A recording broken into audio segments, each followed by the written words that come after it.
My name is Matt Huber. I'm the co-chair of the Eco-Socialist Committee here in Syracuse Chapter of Democratic Socialists of America. Welcome. Thank you for coming to our teach-in on public power. We have a really great program for you tonight. We're going to start. I'm going to give a very brief kind of introductory talk on why public power is important in relation to the climate crisis.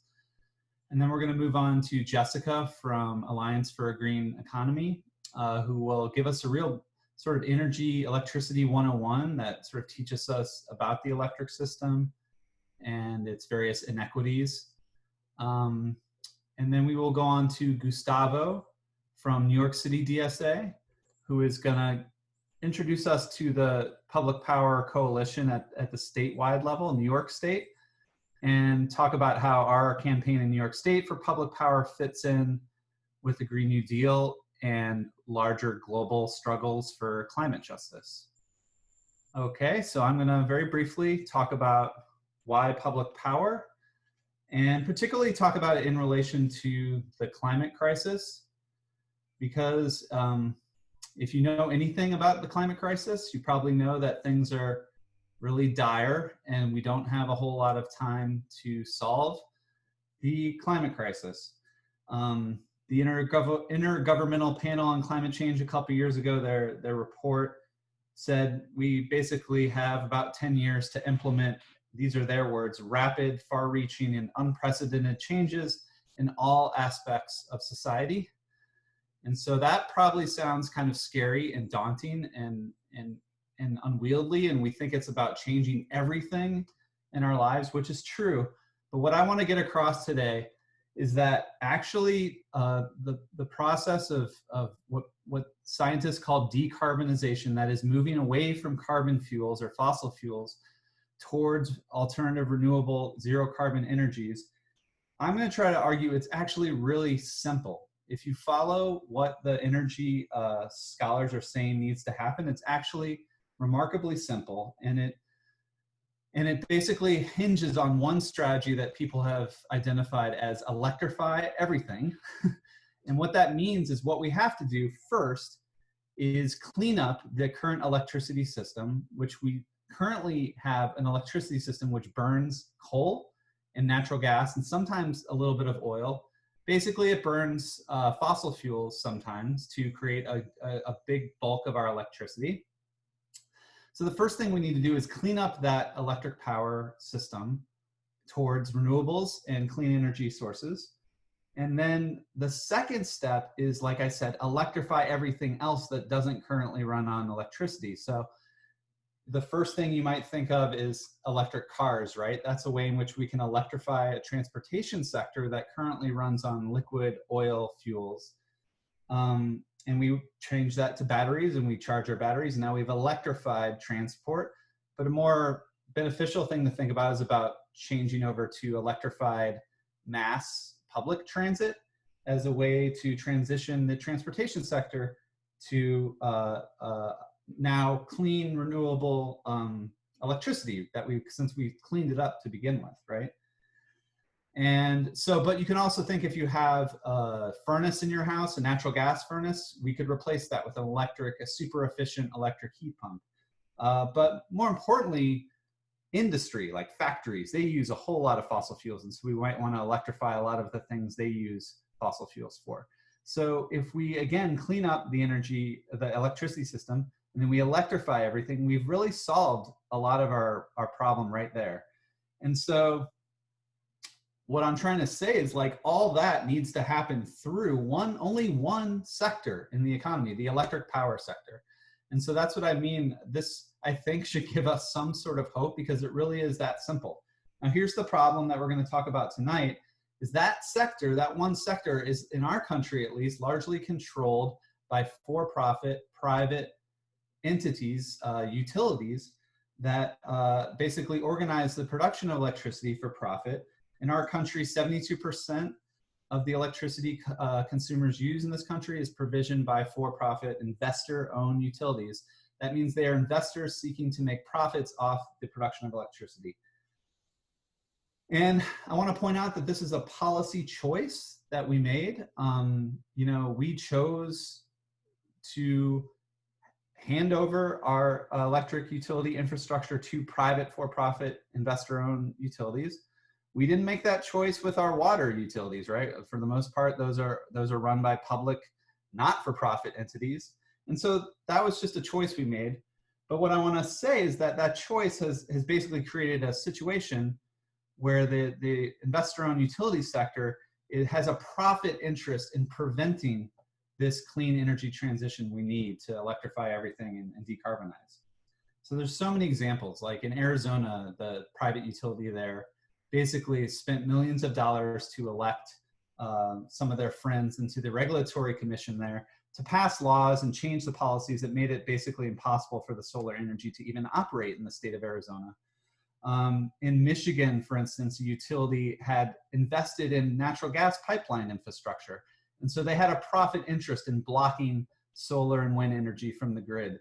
And this isn't about climate change, but you've probably heard of PG&E in California, a private for-profit entity that thought it was more important to pay shareholders than to invest in maintenance or upkeep of their grid system.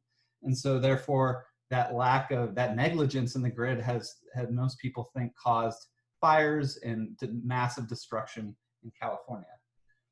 And we also know that for-profit private entities have an interest in raising rates for us consumers for electric, and so they don't have an interest in making sure we have electricity, which many of us need to survive, but they are more concerned about raising rates on us to make their profits.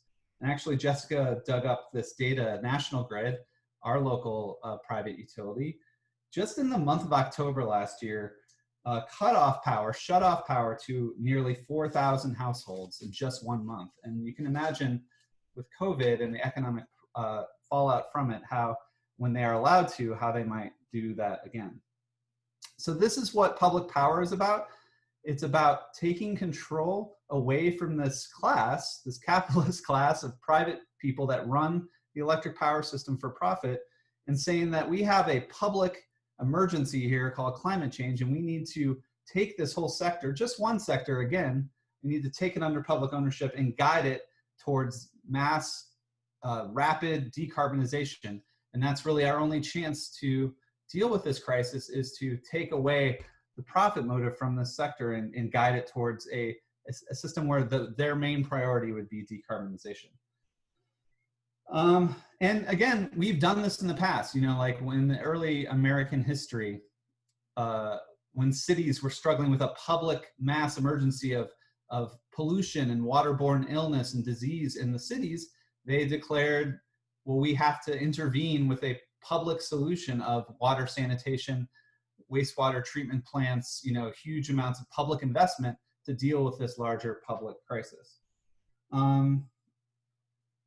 So that's what we have now. We have a huge public crisis of our shared atmosphere, of our shared infrastructure, of public climate system. And so the only way we can solve it is by taking these private owners out of the picture and making sure the system is guided towards solving the climate emergency. And again, we are, this is a socialist meeting. We're socialists. We believe in socializing all of production, but we do also realize the climate crisis is so dire, we're not likely to get to full socialism in time to solve climate crisis, but we can, I think, get to at least the socialization of one sector, right? Our society already believes that we should run K through 12 education as a public good. And that's what we're arguing for tonight, is that the electric system is so crucial in the decarbonization fight that we need to put it under public ownership right away. And we currently also have already public power in this country. 16% of consumers here in this country get their electricity from publicly owned utilities.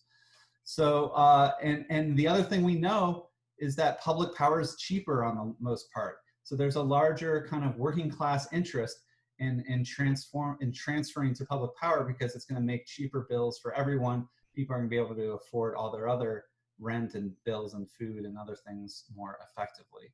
So those are just some of the reasons why I think public power is sort of the crucial struggle we're facing here in the climate crisis. And so now I'm going to hand it over to Jessica from Alliance for a Green Economy, who's going to give us a presentation on understanding our electricity system. Okay, great. So hopefully you can now hear me and you can see my slides. Is that the case? All right, cool. Great. So welcome everyone, and thank you for having me on your meeting tonight. I'm happy to share some information about the energy system. And so just a little bit about me. I'm the Executive Director of Alliance for a Green Economy. We're a Syracuse-based nonprofit organization that works really statewide on the transition to 100% renewable energy in all sectors. So we work on energy efficiency, electrifying everything, and getting to 100% renewable electricity on the grid. Thank you, Matt, for describing that process really well. And we're a member of the Energy Democracy Alliance, which is a statewide coalition of organizations working to advance a just and participatory transition to renewable energy in New York.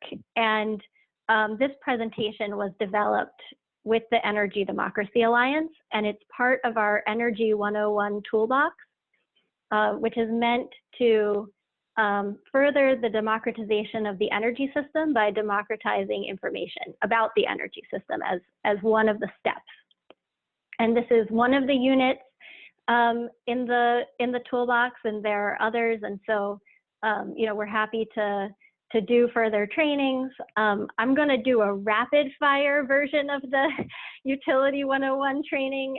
You'll probably have a lot of questions and you may want to go more in depth. So, you know, I'm happy to come back and do more in depth training about particular pieces or aspects that are of interest to you. And I'm happy to train other groups to give trainings, et cetera. We're trying to spread this information far and wide. So in this workshop, what I'm going to cover is the components of the electricity system, some of the owners of the electricity system, and how the prices are regulated and created in the electricity system. I'm going to do the same for the methane gas system as well, because we have both electric and gas utilities in New York. And then I'm going to talk about some of the energy affordability, health, and climate impacts of this system, and a very brief slide on considerations for public ownership that will kind of set up the next presenter.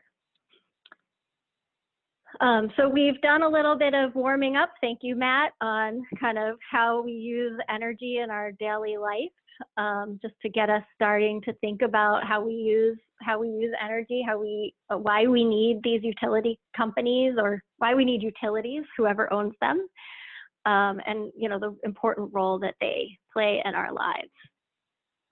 So I'm going to dive now into the electricity system. So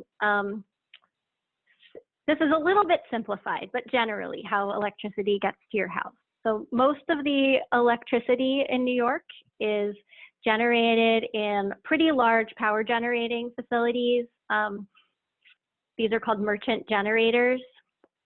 And they can be nuclear plants, gas plants, oil plants, large hydro plants, even some large wind farms and solar. So they generate electricity. Most of that electricity gets onto the transmission system. These are these really big high voltage power lines that you'll see going across long distances. And these are not the power lines that get to your house. Once it gets kind of to your utility area, the voltage is stepped down into the distribution system. And that distribution system is owned by your local utility. So in our area, it's National Grid. They own these lower voltage power lines. These are the ones we see on our streets and in our neighborhoods coming to our houses. And then it gets to our house. So we're the customers in this scenario. There's a couple of other things to note here. When electricity is generated and going across these big power lines and getting to the distribution system, there's an entity that's out there buying that electricity on behalf of customers. and usually buying for a group of customers and entering into some contracts for what that energy is going to cost and securing the supply. And that's an entity called a supplier. By default, that's your utility company. But you have a choice in New York to choose an energy service company instead, and also known as an ESCO. And some of you may have an ESCO, or you may have experience with these ESCOs that come knocking on your door telling you that they can get you a cheaper price per kilowatt hour of electricity. And then there's also not all the electricity in New York is generated in large generating facilities. Some of it's generated on rooftops through rooftop solar, or through community solar arrays, which are kind of in the utility territory and are connected directly to the utility's distribution system, not into kind of the bulk transmission system. So who owns the different components of this system? So the merchant generators are a bunch of different companies. Two of the biggest in New York are Exelon. Exelon owns all the upstate nuclear power plants. It's about 20% of the electricity supply owned by one company. NYPA, the New York Power Authority, which is a state authority, so New York State, owns the large hydro facilities in New York, again, around 20%. And then there's various companies that own the gas plants and oil generators and the wind farms and large-scale solar farms. So these are usually private companies, investor-owned companies, but a little bit of the energy in New York is generated by public power already.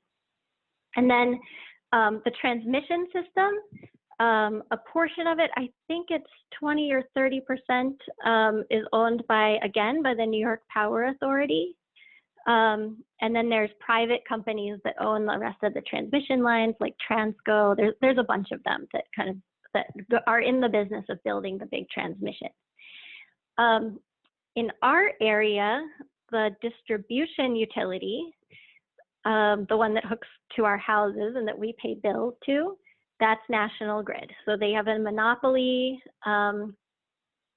agreement to be the sole distribution company in the Syracuse area and Albany and Buffalo. And then the customers are us, residents, businesses, municipalities, etc. Again, the supplier by default is your utility company, but there's a bunch of other private companies that can be your supplier if you choose.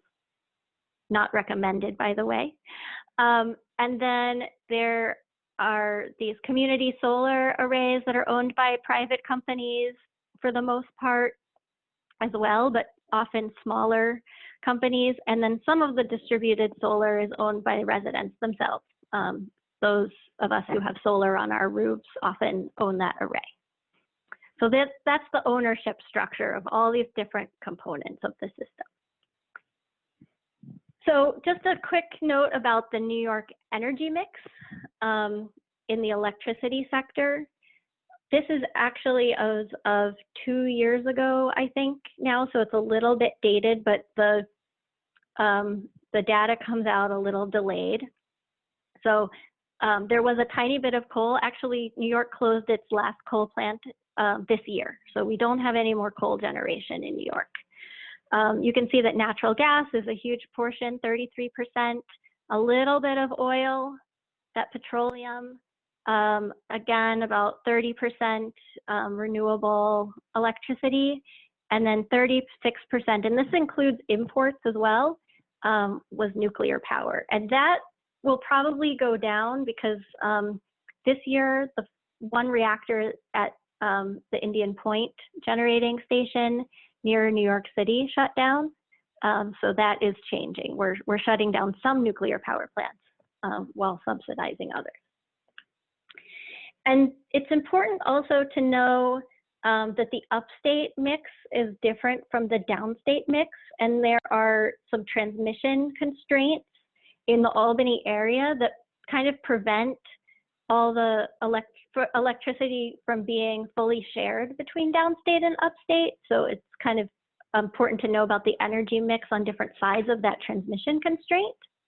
And as you can see, the upstate energy mix is almost all nuclear and hydro, with a little bit, 6% wind, a little bit of other renewables, and only 7% gas, or let's call it 8% gas and oil.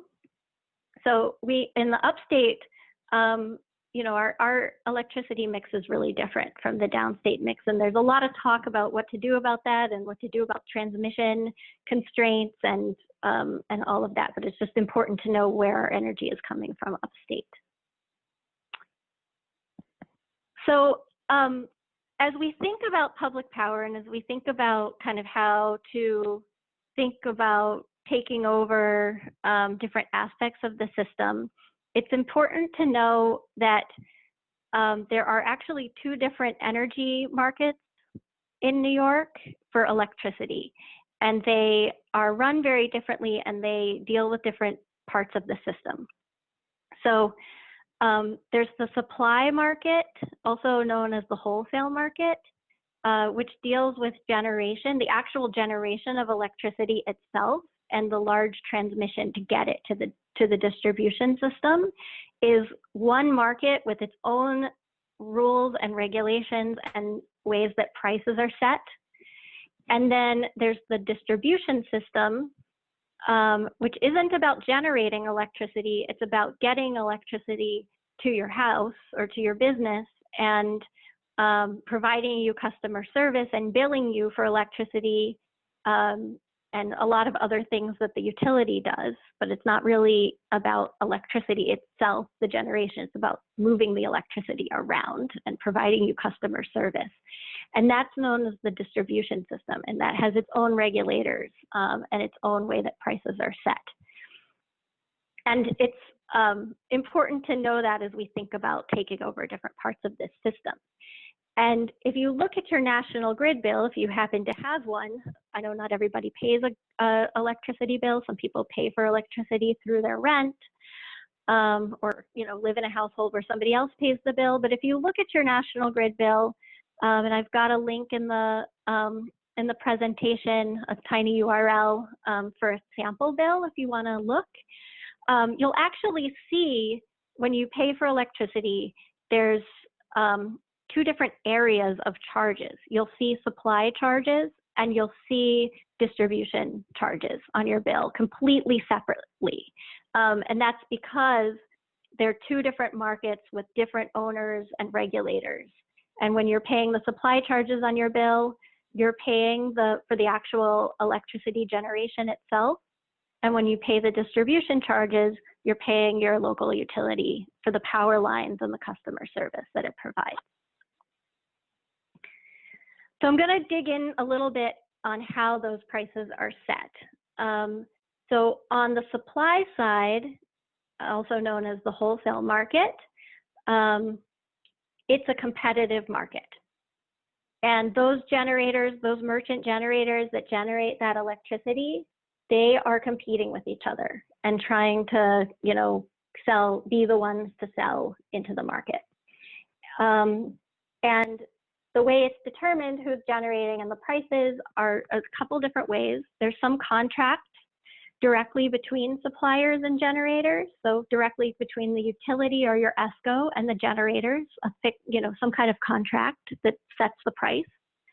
And then about half the electricity in New York is bought through the NYS market. That's a market run by the New York Independent System Operator, which is a quasi-governmental nonprofit organization that's actually kind of co-governed by the generators themselves, which is weird, that regulates this kind of competitive market in New York and decides how much electricity is needed at any point and what the price is going to be. And they do that through a competitive auction. And it's complicated, so we could spend a whole hour talking about that. But one of the key things to know in terms of how the prices are set is that at any given time, whatever generators are chosen to be needed to generate at any given time to provide the amount of electricity that's needed, all of the generators get the same price. So it doesn't really matter what any particular generator bid into the auction to sell for, you know, whether they were the cheapest one or the most expensive one, they all get the same price. They get the most expensive price, whatever the most expensive generator bid in, that's what everyone gets. And that means that when electricity demand is low and we can just rely on the cheapest generators, then electricity prices are low.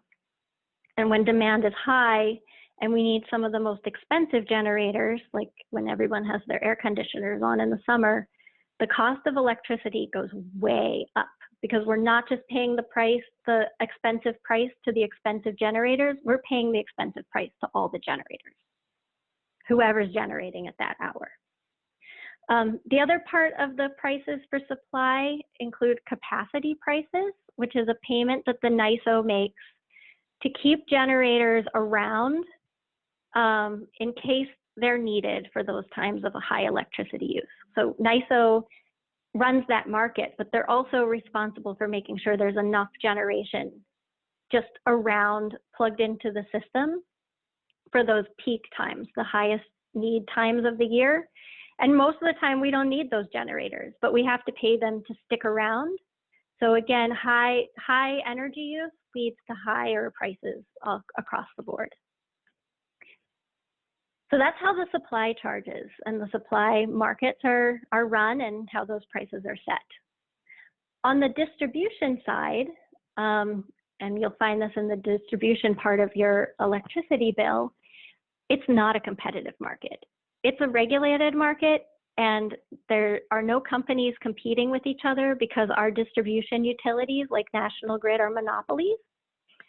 And the reason they're monopolies is because it would be really inefficient to have multiple companies running multiple power lines through our neighborhoods competing, trying to get us to use their power lines, right, instead of the other company's power lines.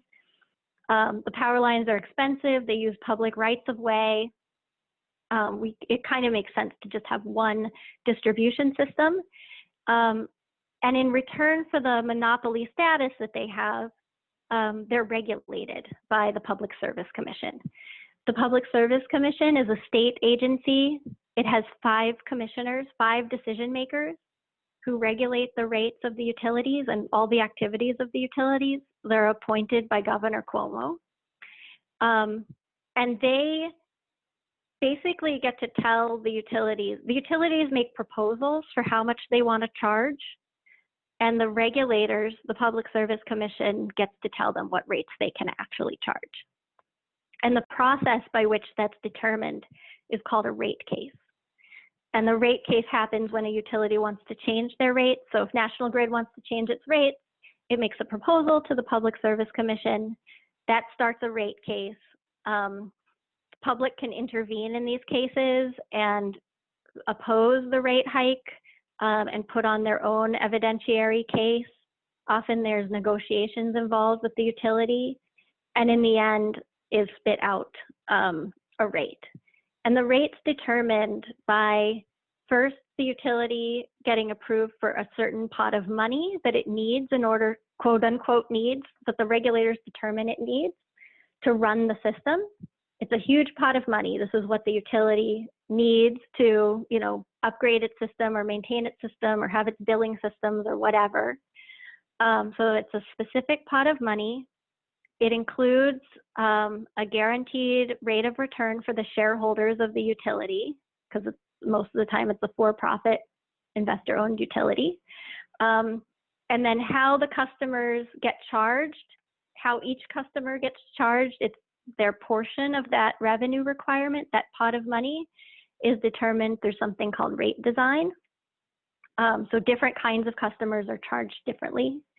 And that determines all these different charges on your bill. And I can do a bill training at some point. I don't have time to get into every line item on the bill.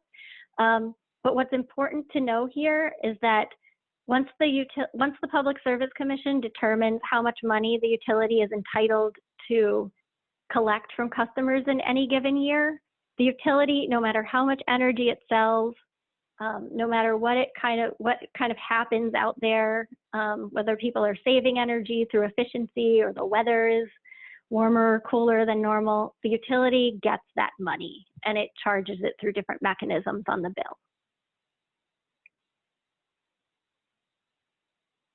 So just very quickly, a little history about why it's set up the way it is.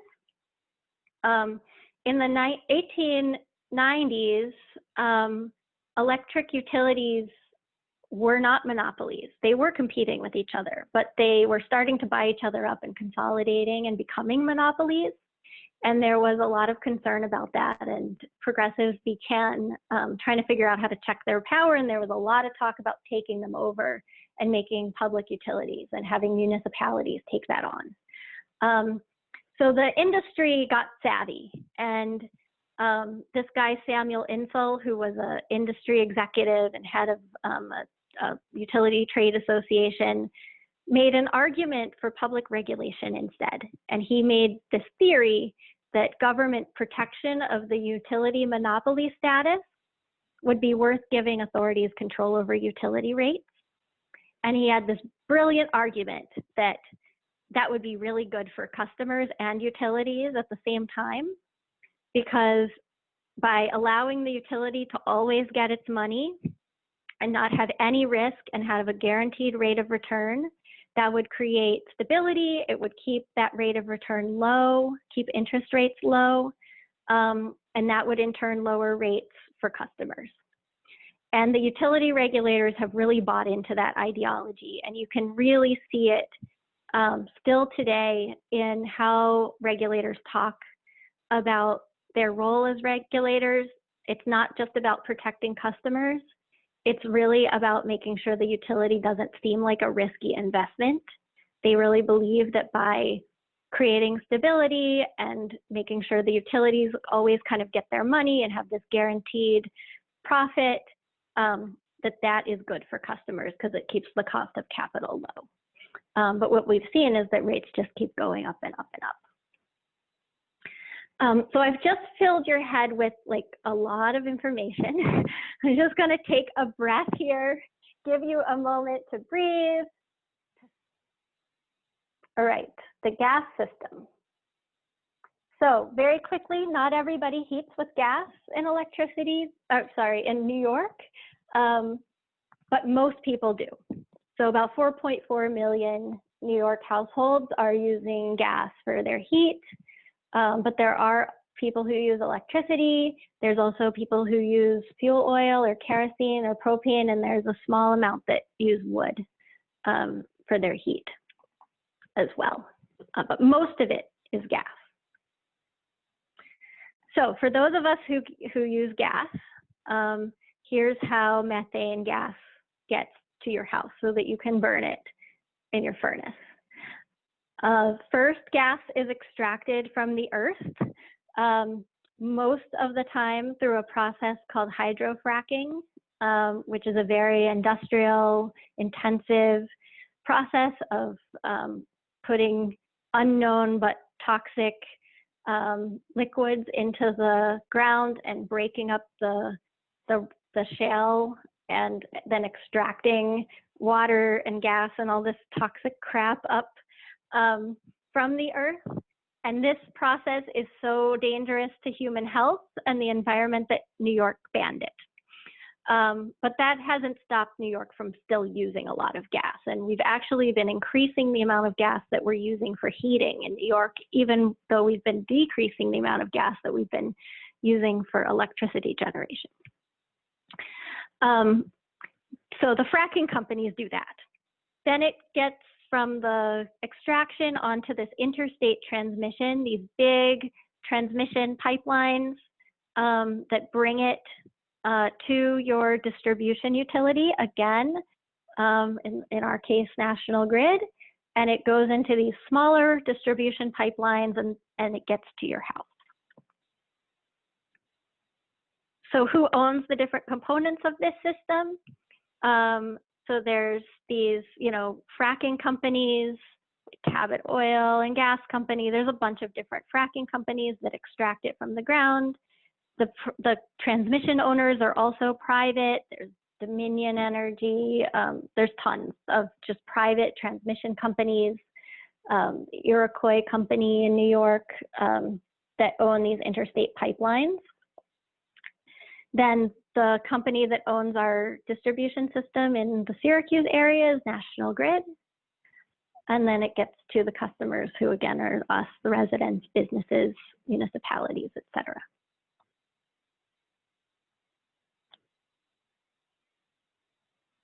And again, just like on the electricity side, there's a supply market and there's a distribution market. And if you look at your utility bill, you'll see for gas, you'll see gas supply as a section with its own certain set of charges.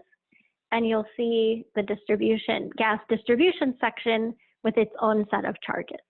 And again, the reason for that is because they're regulated totally differently, and different companies are getting that money. So the way that those prices are set on the supply side, again, it's a competitive market, contracts between suppliers and gas producers, and the price of gas is set on a competitive market. The pipeline, the price of getting the gas through the interstate pipelines is actually regulated by the federal government, by an agency called the Federal Energy Regulatory Commission. And those commissioners are appointed by the president, so currently by Trump. And those transmission operators are also guaranteed a profit margin on their transmission pipelines. On the distribution side, the prices under that part of your bill are again set through rate cases by the New York Public Service Commission. Because those are monopoly companies, again, bringing those pipes to our houses, and the logic is exactly the same as with the electricity system. So that's it for gas. Quick, right? So on some impacts of this monstrous energy system. So as Matt talked about, our energy sources are creating climate instability, and we have very little time to address that. They also create air and water pollution all over the place and radioactive contamination. Just as an example, extreme weather made worse by climate change, along with the health impacts of burning fossil fuels, has cost the US economy at least $240 billion a year over the last 10 years. And that number is going up and up and up. And those are costs that are not included on our energy bills. We pay them through our health, and we pay them in other parts of society. And of course, this toxic burden is not equally shared. Just like pretty much everything in our society, racism and classism are alive and well and have a big impact on how the burdens are shouldered. So the NAACP released a report showing that race, even more than class, is the #1 indicator for whether a toxic facility will be located in a community. And on the nuclear side, Native American nations in North America and communities of color around the world are bearing the brunt of uranium mining and the toxic legacy of uranium. And they're often the communities that are also targeted for our problem of where we're gonna store all the nuclear waste that's being generated at the nuclear power plants. And then we also have poor communities in Appalachia who are really suffering under mountaintop removal, under hydrofracking, and have really become national sacrifice zones for fossil fuel extraction. And so if we could reduce our energy use, we would really save lives and money. There's a study by ACEEE, which studies energy efficiency nationally, that found if we could reduce our electricity consumption by 15%, in a single year, we'd save 6 lives every day, just from the health harms of that electricity generation. up to $20 billion in avoided health costs, and we'd see 30,000 fewer asthma episodes. So this is a big impact of our energy system on people's health and on their wallets. And the costs of our bills are also not shared equally. So experts who look at what things are, what makes something affordable, say that energy bills should amount to no more than 6% of someone's income in order to be considered affordable. That's kind of the rule of thumb. But we have almost 500,000 households in New York that live at or below 50% of the federal poverty level. And those households are paying an average of 29% of their income toward energy bills. And then there's another over 600,000 New Yorkers living also below the poverty level, and they're paying an average of 15% of their income on energy bills. So it's a huge cost. And that has a devastating impact on families. And this is an unaffordability epidemic in the country. A survey in 2015 found that basically a third, 1 in 3 households have trouble paying their energy bills. So if you're someone who has trouble paying your energy bills, you are not alone, and it's not your fault. This is something going on with so many households in the country.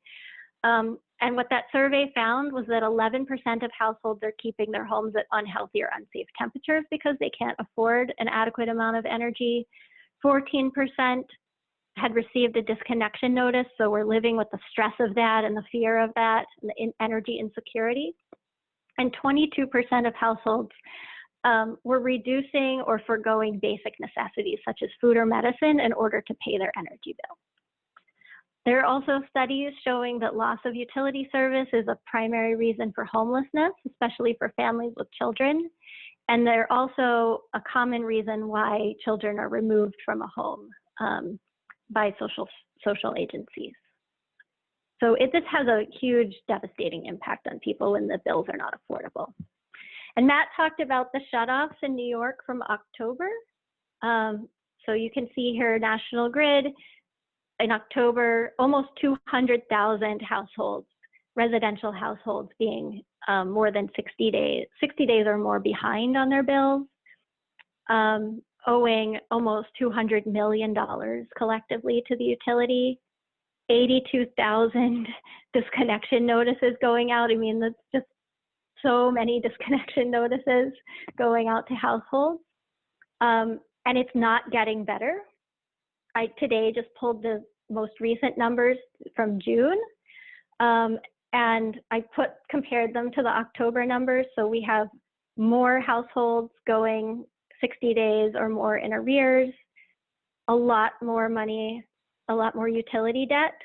But you can see that there were 0 disconnection notices in June and 0 terminations because there's a moratorium on disconnections in New York right now. But you can see all that debt mounting. And so once that moratorium is lifted, I think we're going to be in for a lot of disconnections unless we do something about it. So it's not getting better, it's getting worse, as we could expect during these hard economic times. So I'm just going to wrap up with just one more consideration, some thoughts about taking public control. When we think about all these different pieces of the energy system, because it's not one entity or one market in New York that deals with our gas or utility systems, there's many different market actors operating in different kinds of markets with different regulators. We really have to think strategically about if we want to have public power, how we wrest control over all these different pieces of the system. And I know Gustavo is going to get into that a little bit. And hopefully this is a good setup for that presentation and will help folks understand all the different things that we need to do in order to take control over this energy system. If we want to change how we generate electricity, we have to think about how we take over the generation. If we want to control the costs of the distribution system and how we're charged and how different customers are charged to make it more equitable, and to stop all those disconnections and all the bad harm that comes from unaffordable energy bills, we have to think about taking over the distribution utility companies. There's also these suppliers in the middle who are buying electricity on our behalf that we need to deal with. And then, you know, some of the distributed generation in New York, there are some strategies for taking that over, and some of it is owned by residents already. There's municipalities that are getting in the game with distributed generation, but that's another piece. It's not owned by the utility company or the merchant generators. So just something to think about as we think about how to take over and take back control of this system. And I will end there and just ask you, just as a way to kind of get into the question time, to just give you a second to reflect and maybe put in the chat. What did you learn here that most surprised you, or some key takeaway that you might have from this presentation?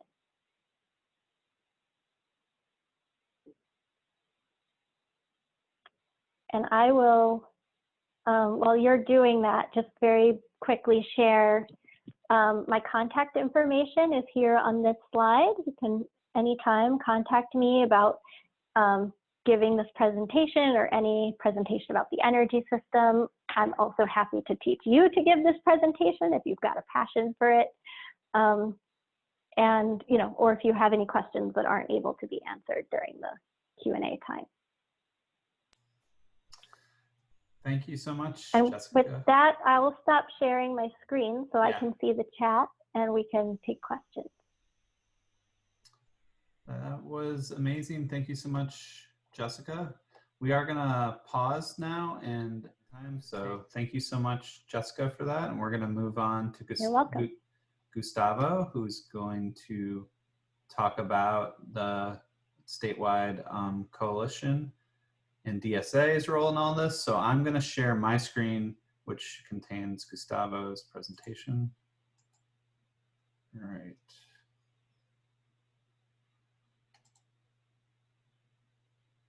Not used to these Google things. All right. Can you all see it? Okay, I'll take that as a yes, and Gustavo can take it away. Thank you, Matt. I'm with NYS DSA. Thanks for having me. I did a presentation like this almost a year ago, a little bit over a year ago, and that's the slideshow that we're using. I did it in Syracuse. I went in person last year. That was pretty fun. It's a bigger group now, which is cool. So I live in Brooklyn, use he, him pronouns. And we started a campaign to bring the energy system into public ownership, like, I guess 2 years ago, probably, a year and a half, something like that. And initially it was just us in New York City working on it, and we expanded over time to a statewide coalition. Jessica has been super helpful, you know, in giving us like all the technical expertise that we really needed, and like helping us navigate like all of the regulatory system and like understanding policy and stuff like that. And right now, the campaign was really driven by 3 bills until pretty recently, and that we introduced at the state level. In the US, the states have almost the most power over the energy system because of the way that public utility commissions are set up at the state level. In New York, it's called the PSC, the agency that regulates investor-owned utilities. And we introduced these bills, but then when COVID happened, Albany kind of went out of, you know, ended their session early. And right now we're in a period of like reassessing our strategy. The Albany legislative session only runs half the year from January to June. So the next time that right now they're reconvening for like an emergency session, but it's pretty rare, and it's only really to discuss like COVID kind of response legislation. So the next time we'll be able to introduce bills again will be in January. And because it'll be a new legislative session, we'll have to introduce the bills all over again so we can introduce new ones that are modified versions of what we were already working on. So for the first half of the slides, I'm going to go over what we were working on, and then I'm going to talk about like some of the questions that we have now that we're grappling with for our strategy going forward. So next slide, please, Matt.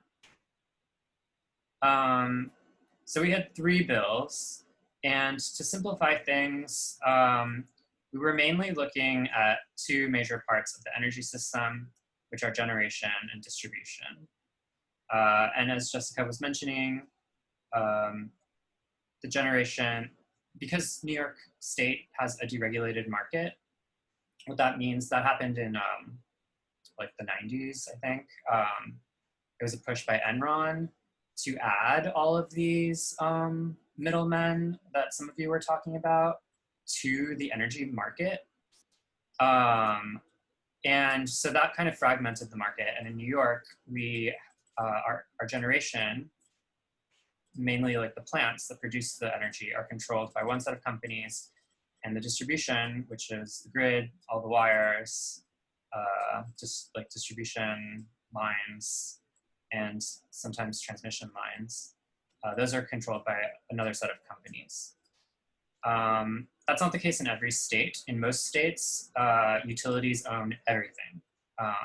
They're like vertically integrated monopolies, so they own the generation plants and the distribution plants.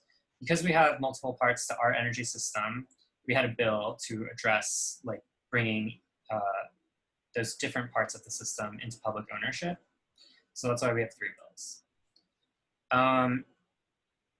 So just to recap, generation are like plants, nuclear plants, gas plants, offshore wind plants, which don't exist, but that would be considered generation 2. That's what's creating the power. And then distribution is just circulating it. And the way those companies make money is, through the rate cases and, building new lines, new substations to transport the energy. So in New York, we have the largest owned state-owned utility, which is the New York Power Authority. It's the largest state-owned utility in the country. And it was set up by FDR when he was the governor of New York. So that was in, I think, 1929. So it was a precursor to the New Deal. And it generates about a quarter of the electricity in the state through the 2 big hydro plants upstate, the Lawrence River and the Niagara Falls plant. So we have publicly owned energy. NYPA has some problems because it's not very democratically controlled, and that's something we would want to change ultimately. But the first bill was intended to expand the New York Power Authority, NYPA, so that they would be able to own renewable generation. Right now, they have the 2 hydro plants, but they can only maintain what they have. Legally, they're barred from expanding what they own. So this would allow NYPA to sell new generation they could own directly to customers, and they would have been given kind of like a right of first offer and first refusal, so that when there are solicitations for new projects that the state makes, the New York Power Authority could take those contracts before private developers. And this bill would have banned ESCOs. like Green Mountain Energy, which are some of these other middlemen that were created during the deregulation process. And they have very predatory sales practices, probably some of you have experienced. So bill number 2 would have required that the New York Power Authority generate or provide electricity for all of this publicly owned buildings in the state by 2025. And they would have been able to come up with,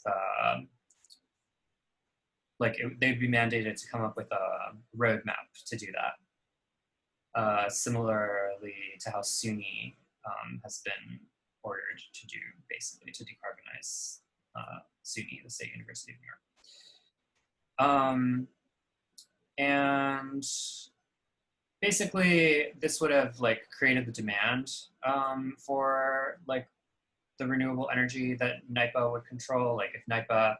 If we had publicly owned offshore wind plants, NYPA could own those and then provide those to the public buildings.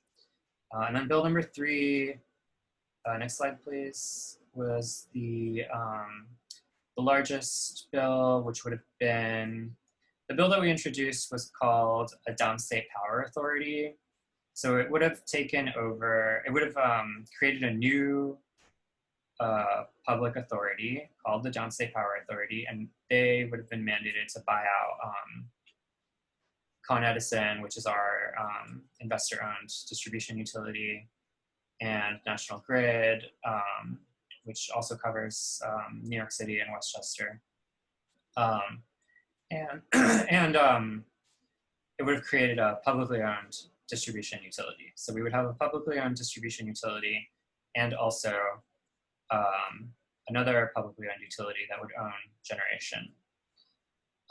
Within the coalition, we started to think about how we could expand the Downstate Power Authority to cover other parts of the state, to cover the entire state.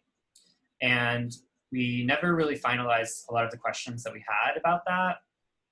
But basically the ideal model that we were coming to would be some kind of authority that would cover the whole state, but would have some sort of federated structure so that each region could have some kind of governance board to control the infrastructure for that region and have, have democratic control over, so that people could have democratic control over the system. We have, 3 Ds that guide our work: democratize, decarbonize, and decommodify. And we think that all of these, and also decolonize is another one, but we think that all of these are required to create a just energy system. So it wouldn't be enough to have a state-owned utility which would decommodify energy if the working class couldn't have democratic control over that system. Next slide. So one of the big questions was what would be the ideal democratic governance structure for the Downstate Power Authority, or for the new state power authority that would control distribution. We also, so right now our energy bills, the rates that we use are very regressive. They're sort of like a tax. Actually in New York City, a big portion of the property taxes are offloaded onto the utilities, which the utilities then pass on to the customers. So it's kind of like a sneaky way to make the working class pay for the transition to renewable energy.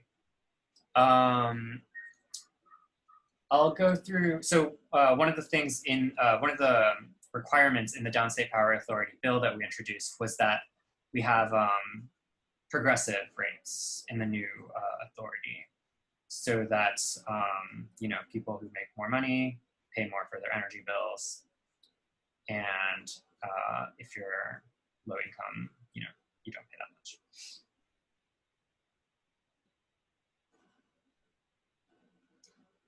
We had a lot of debates. Like currently, investor-owned utilities own the gas distribution systems that heat all of our buildings and account for a huge amount of the emissions in New York State and in the Northeast in general, and like in general in cold areas. We weren't sure if we wanted to have the state buy out the gas infrastructure.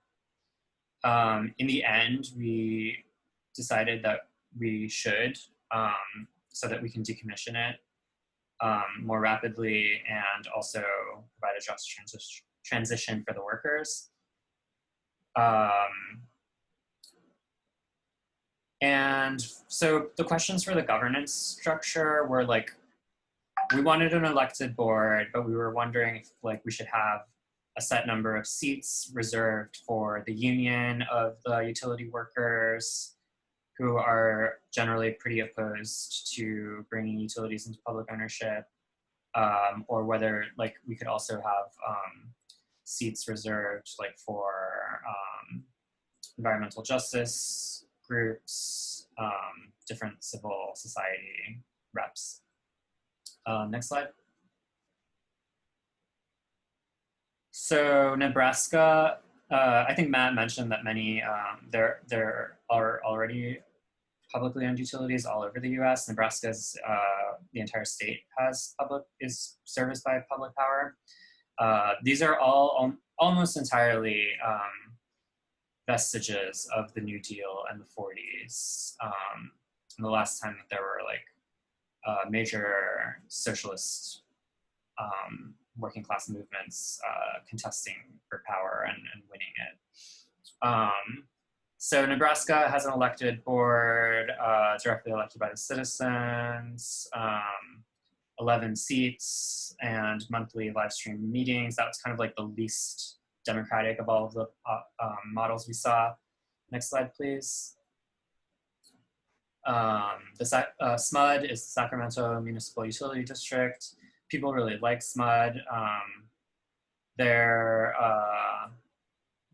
have 7 seats on the board, and it's elected by like wards, like the city is divided into wards. And next slide. Berlin had a referendum that would have created a board that would have been, I think, mostly appointed, yeah. 7 members elected by employees of the energy company, 6 citizen representatives directly elected by citizens of Berlin, and then 1 seat for the Berlin Minister of the Economy, 1 seat for the Berlin Minister of the Environment. In New York, most of our boards are appointed by the governor or the Senate or something like that. And so it's kind of like a big deal for them. They thought that this was to have an elected board was like pushing the envelope for them, I guess. The Berlin model also had like more direct democracy options. Like if initiatives gather 5,000 signatures, the company has to consider it. There are a lot of other ways that you can incorporate these kinds of requirements. Next slide. Thank you. And then We Own It is a think tank that I think it worked closely with the Labour government back when in the UK. And they had a very ambitious model for like bringing essential services in the UK into public ownership and deeply democratizing them. So these are the details of that. And basically they wanted to like rethink utilities and like rails so that like the office where people like pay their bills could also be part of like civil society. Like it could become a public space in itself where there could be like meetings and public education, and there would be like agencies that would be, their purpose would be to increase participation and empower people to control their government. Next slide, please. The last one was just basically a think tank paper, and it is what it was in the Labor Manifesto, I think, but obviously they lost. So hopefully someday we can see it. Next slide, please.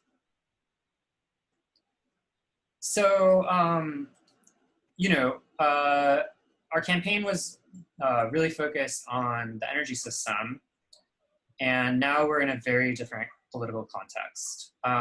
We're in a financial crisis, obviously a public health crisis as well, which caused it. The public sector is under assault and it's facing really deep cuts. Because of COVID-19, people who are not working are paying less in income taxes to the state. So there are huge deficits in holes in the state budget that they would normally be receiving. It's like $15 billion right now at the state level. The different authorities are also facing huge shortages. In New York City, in October, 22,000 municipal employees are going to be laid off unless something happens to change it, but that's like what's in the budget right now in law. The MTA is facing a $16 billion deficit, and Cuomo wants to make deep cuts to it, which would be devastating for the environment and the climate crisis. We need to be expanding public transit, of course, not cutting it. And, you know, there's unemployment everywhere. I was unemployed for a long time. Wave of evictions are coming. The unemployment insurance, like the Bernie bucks, the extra $600 a week payment is going to expire in just a few days. So with all of that in mind, like, we're kind of asking ourselves, like, is this the #1 priority for the working class to be working on, and how can we make it, you know, relevant to the moment that we're in?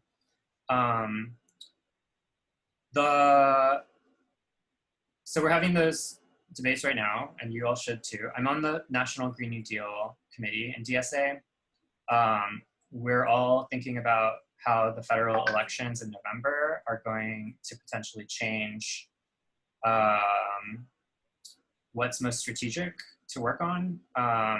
If Biden becomes president and the Senate flips and there's Democratic control of all the legislature and the presidency, then it might make sense as a national organization to be targeting the federal government rather than the state government, as we've been doing. The public sector mostly employs people of color, especially Black women, because when, you know, in the 60s, the private sector was basically too racist to hire Black people and people of color, and so that's part of the reason why, like, the public sector employs people of color more than the private sector. And so it's people of color who are, and in the public sector, who are facing the greatest economic threats and the greatest crisis right now. MTA workers, they're basically Green New Deal workers. Their work reduces emissions. So we're thinking potentially about like more of a multi-sectoral strategy to present a vision that can expand the public sector in energy, but also defend the parts of the public sector that are facing threats. And also to politicize budgets, because Cuomo does not want to tax the rich. He wants to protect them. They're his donors. He is probably very happy that, like, he's going to finally get, he's going to get to shrink the public sector and potentially privatize parts, like functions of the public sector, which has been the goal of neoliberals forever.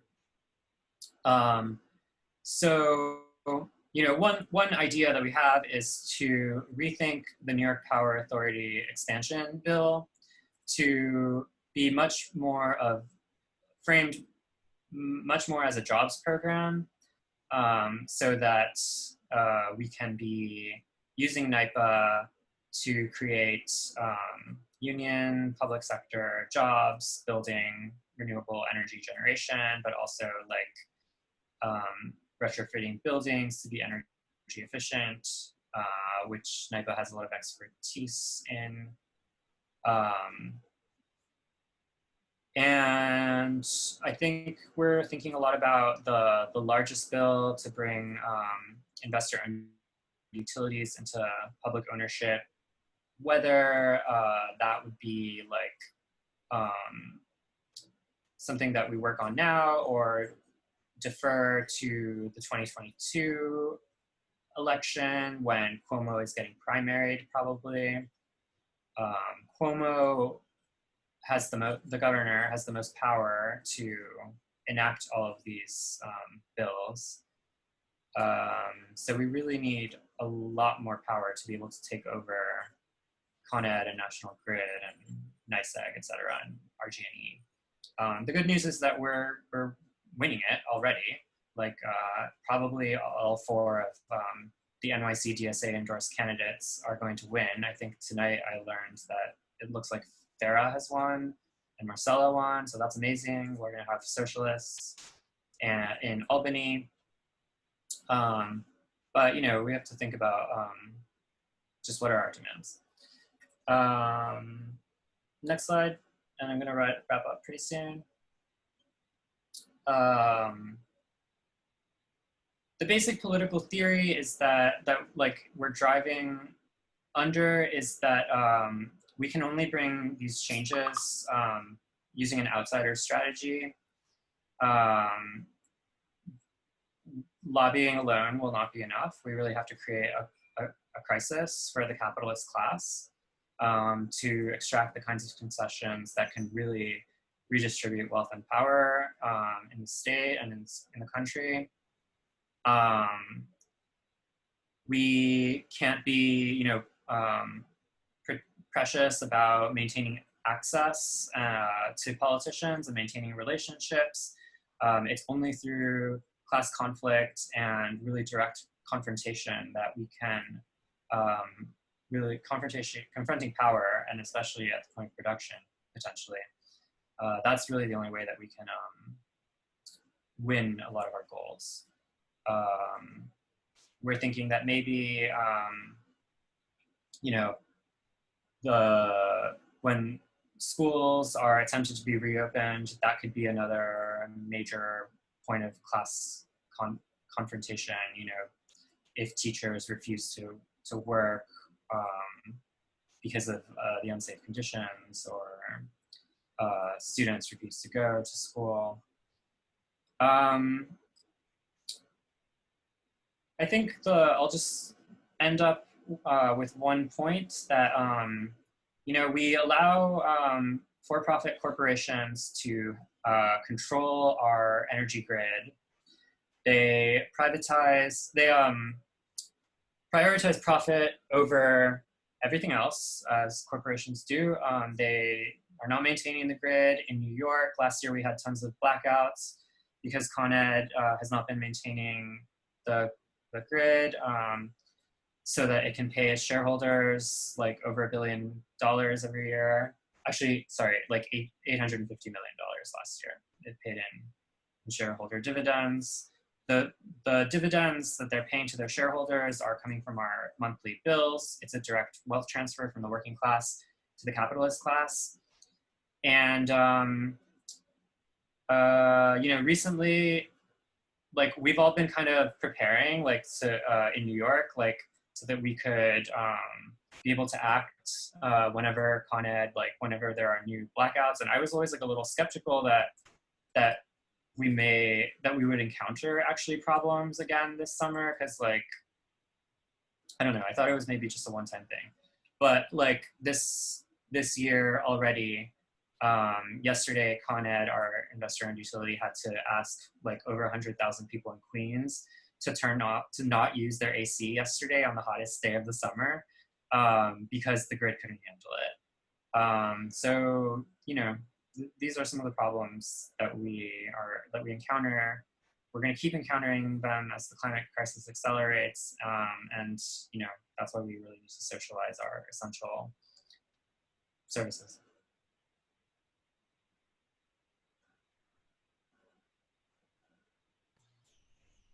All right. Thank you so much, Gustavo.